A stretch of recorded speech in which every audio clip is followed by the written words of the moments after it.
ချင်းလာတဲ့ဒီမှာကျွန်တော်တို့ခြေပြားကြီးသေးလောက်ချင်တယ်ပေါ့နော်ခြေပြားကြီးသေးလောက်တာဆိုတာကျွန်တော်ပိတ်စာမှာခြေပန်းနာလေးလောက်တာတို့ဒါမှမဟုတ်ရင်ကျွန်တော်ခြေအပြားကြီးလောက်တာတို့ပေါ့နော်ဒီလောက်ကြီးအပြားကြီးလောက်တာတို့ဒါမှမဟုတ်ရင်ဒီကောင်တစ်ဝက်လောက်ပဲရှိရဟာတို့ဒါမှအိုက်ကောင်နဲ့သေးတဲ့တစ်စိမ့်လောက်အနေထားလောက်ပေါ့နော်ခြေပြားအသေးလေးလောက်တာတို့ပေါ့နော်အဲ့တော့ကျွန်တော်ခြေပြားကြီးသေးလောက်တာဘယ်ဟာလောက်ရလဲဆိုရင်အသေးဆိုရင်ဒီချီရှော့တင်းတွေပေါ့နော်ဒါကိုတန်းရှင်းလို့ခေါ်တယ်နော်ဒီချီရှော့တင်း3ခုပါတယ်တစ်ခုနှစ်ခုဒီဖေးဖုံးအောင်မှာလဲချီပြချီရှော့တင်းတစ်ခုပါတယ်နော်စုစုပေါင်း3ခုပါတယ်အဲ့တော့အဲ့3ခုကလည်းလိုက်ကစားပြရနော်အဲ့တော့ကျွန်တော်တို့ချီပြအကြီးပေါ့နော်ဒီလောက်ဝက်ဥလက်ပြတော့ချီပြအကြီးလိုချင်တယ်ဆိုရင်ကျွန်တော်တို့ဒီတန်းရှင်း3ခုကိုရင်ရှော့ပြရမယ်နော်ဒီချီရှော့တင်း3ခုကိုကျွန်တော်တို့အများကြီးလိုက်ရှော့ရမှာပေါ့နော်လက်ရှိထဲကျွန်တော်တို့လိုက်ရှော့ပြီးတော့အရောဘက်နဲ့ချိန်ပြရနော်ချိန်ပြီးမှကျွန်တော်ချိန်နေဆိုတော့ကျွန်တော်ခြေလောက်အောင်ချိန်တာပေါ့နော်မဟုတ်ဘဲနဲ့ကျွန်တော်အကုန်လုံး short ပလိုက်မယ်ဆိုရင်ခြေပြားတော့ကြီးသွားမယ်ဒါပေမဲ့ဟိုရောတဲ့ခြေရောတင်းတဲ့ခြေတင်းအပေါ်ကတင်းတာအောက်ကတင်းတာဘေးကရော့နေတာတော့အဲ့လိုမျိုးဖြစ်ပြီးတော့ခြေကမလှဘူးပေါ့နော်ခြေပြားတော့ကြီးသွားမယ်မလှနိုင်ဘူးအဲ့တော့ကျွန်တော် short ပြီးတော့မှကျွန်တော်ချိန်ပေးရမယ်နော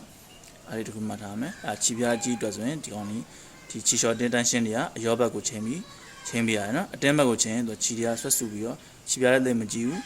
ပြီးတော့သိလည်းမလှဘူးပေါ့နော်အတင်းဘက်ကြီးဆိုရင်အရောဘက်ကမှအနေငယ်စီလိုက်တင်ပြရနေတာပေါ့နော်အရောဘက်နဲ့ချိန်ပြရတယ်ခြေပြားအသေးလောက်ပြီဆိုရင်ပန်းနာပေါ့နော်ပန်းနာလို့ခေါ်ခြေပြားသေးသေးလေးပေါ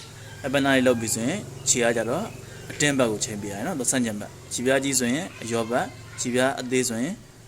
ပန်းနာခြေပြားအသေးဆိုရင်ဒီတန်းရှင်းတွေကအတင်းဘက်ပေါ့နော်အရောဘက်နဲ့တင်းဘက်လေးဒီကောင်လေးမှတ်ထားမယ်နော်ဒီကောင်လေးရလိုအပ်တယ်နော်ဆိုဘေးရဲ့အဆွဲတို့မှန်ပြင်းအဆွဲတို့ဆိုရှိရနော်ဒီမှာဒီထက်မှရှိရနော်ဒီမှန်မြန်မှာလည်းအတက်ကလေးပါပါနော်အတက်ကလေးကိုအဆွဲလို့ခေါ်ပြီးရင်ဒီပြီးမှလည်းအတက်ကလေးပါနော်အဲ့အတက်ကလေးကိုအဆွဲလို့ခေါ်ပေါ့အဲ့အတက်ကလေးတွေကကျွန်တော်တို့ဒီလောက်ဘုတ်လည်းအပြားလောက်ကြီးတဲ့အတက်အပြားရှိရနော်အပြားရှိရဒီလောက်ပေါ့နော်ဝက်ဥလည်းဒီလောက်အနေထားအခုဒီကောင်လေးဆိုရင်ဒီလိုအနေထားလေးနော်ချွန်လေးပေါ့ဒီလိုအပြားကြီးမဟုတ်တော့ဘဲဒီလိုအချွန်လေးပေါ့နော်အဲ့တော့ဒီကောင်လေးကခြေပြားနဲ့သေးရပေါ့နော်အဲ့တော့ကျွန်တော်ဒီကောင်ကိုခြေပြားကြီးကျင်တယ်ပေါ့နော်ဒီလိုအပြားဖြစ်သွားအောင်လုပ်ချင်တယ်ဆိုရင်ဒီလိုအသေးလေးနဲ့အပြားဖြစ်အောင်လုပ်ရှင်ဒီမှာနော်ဒီကောင်ကြီးကိုအလုံးကနေအပြားသွားအောင်လုပ်ရတာမို့သူကကြတော့ဘယ်လိုသဘောလဲဆိုတော့ဓာတ်ဆက်ချီရကြတော့ကျွန်တော်ဒီအမောဒီလိုအပြားပဲနေနေအသေးပဲနေနေနော်ဒီဘောကိုကျွန်တော်ကခြီတွေချင်းကြာရပါတော့ခြီတွေချင်းရစ်လိုက်တယ်ရစ်ပြီးမှကျွန်တော်လူစရနဲ့ short ထွက်ပြီးတော့ရှေ့ကို short ထွက်ပြီးတော့ပိတ်စာမှာအရာထန်တယ်ပေါ့နော်ပိတ်စာမှာချိုးရိုးထွက်သွားတယ်အဲ့ပုံစံမျိုးဆိုတော့ကျွန်တော်ဒီဘောကအပြားသေးရင်အပြားလေးပဲအောင်မှာထွက်မယ်ဒီဘောအပြားကြီးရင်အောက်မှာအပြားကြီးထွက်မှာပေါ့နော်အဲ့တော့ဒီဘောကအခုလက်ရှိမှာအသေးလေးသူချင်းလို့ရအောင်မလုပ်ပေးထားလဲဆိုတော့ဒီဘီမှာပေါ့နော်မှန်များတော့မပါဘူးနော်ဘီမှာကျွန်တော်တို့ဒီအတက်ကလေးကိုဟိုဘက်ဒီဘက်ရွှေ့လို့ရအောင်နော်ဒီလိုအသေးလေးကနေပြီးအကြီးသွားအောင်လုပ်လို့ရအောင်သူကဒီမှာအဲ့အတက်ကလေးကိုအရှင်းထည့်ပေးတာပေါ့နော်နက်ကလေးနဲ့နော်အဲ့ကောင်လေးကိုကျွန်တော်တို့ short လိုက်မယ်နော်ရှော့လို့ရဖြုတ်လို့ရနော်ဖြုတ်ရှော့ပြီးတော့ကျွန်တော်ဒီကောင်လေးကိုဟိုဘက်တိုးလို့ရနော်အတွင်းထဲကိုတိုးလို့ရနော်ဒီကောင်လေးပြီးရင်ဒီဘက်ကိုလည်းပြန်တိုးလို့ရနော်အဲ့တော့အတွင်းထဲကိုတိုးရင်ခြေပြားကြီးမယ်ဒီပြင်ဘက်ကိုပြန်လာရင်ခြေပြားသေးမယ်နော်အဲ့ကောင်လေးကျွန်တော်ခြေပြားကြီးနဲ့ချုပ်မှာဖြစ်တော့ကျွန်တော်ခြေပြားကြီးမှထားပြီးတော့ကျွန်တော်ဒီမှာနော်အဲ့နက်ကလေးပြန်ချက်ပေးလိုက်အောင်နော်ဘာမှထွေထူးလေးဖြုတ်စရာမလိုနော်ဒီကောင်လေးရှော့ပြီးဟိုဘက်ခေါင်းလေးတော့အပိုင်းပြန်ကြက်ပါနော်တားကြီးလည်းမကြက်နဲ့ပါနော်တားကြက်ပြုံးသွားတယ်နော်နက်ကသေးတော့ကြတော့အထိုင်ရက်တွေပြုံးသွားလိမ့်မယ်နော်ပြုံးသွားရင်တော့ဒီဘီ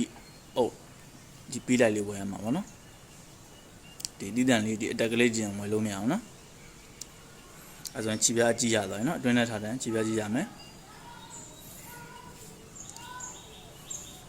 ခြေပြားသေးခြင်းကြီးနေဆိုရင်ခြေပြားသေးခြင်းနေဆိုရင်ဒီအတက်ကလေးကိုကျွန်တော်တို့ဒီဘက်ကိုပြန်ရွှေ့ပြရမယ်နော်သေးလည်းမသေးချင်ကြီးလည်းမကြီးချင်နေတော်လောက်ပဲထားခြင်းတော့ဒီကောင်လေးကိုပုံမှန်တိုင်းထက်ကောင်မှအနှဲငယ်အတွင်းဘက်ကိုတိုးတက်ထားပြရမယ်နော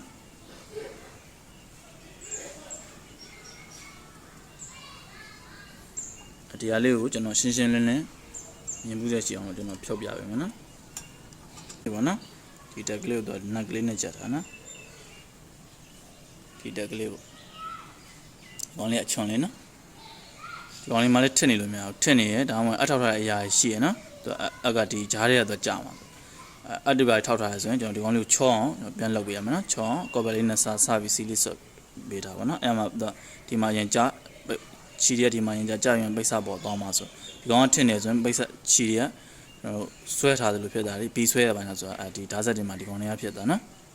ပြီးရင်ဒီကြားတဲ့တော့ညံ့နေရတော့နော်ဒီကထွက်တဲ့ဟာအိုက်ကြားနာလောက်ကထွက်တာဆိုဒီကောင်ထစ်နေလို့ပေါ့နော်ပြီးရင်ပြီးရဲ့အောက်တွေမှာကျွန်တော်ဒိုင်ယာတန်ချက်တွေမရှိအောင်ရှိနေရင်လည်းထစ်တယ်ပေါ့နော်ပိတ်စရှေ့ဦးသိမ်းမယုံမနဲ့ဆွဲထားတယ်လို့ဖြစ်တယ်နော်ညှိနေတယ်လို့ဖြစ်တယ်နော်